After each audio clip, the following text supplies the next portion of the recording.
பேசாம பேசாம இருந்து கோழி குஞ்சுகளை தூக்குதுங்க பருந்து. பேசாம பேசாம தான் இருந்து கோழி குஞ்சுகளை தூக்குதுங்க பருந்து. அடத்தோளா ரொம்ப நாளா கேட்காம கேட்காம இருந்து நாம போனமடா சூடு சொரண மறந்து. இப்போ போகுதடா கோவனமும் பறந்து.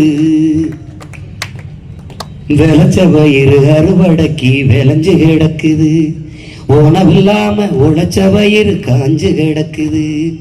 விளைச்ச வயிறு அறுவடைக்கு விளைஞ்சு கிடக்குது, உணவில்லாம உழைச்ச வயிறு காஞ்சு கிடக்குது. அடிக்கும் போது புழுவும் கூட எழுந்து துடிக்குது. அடிக்கும்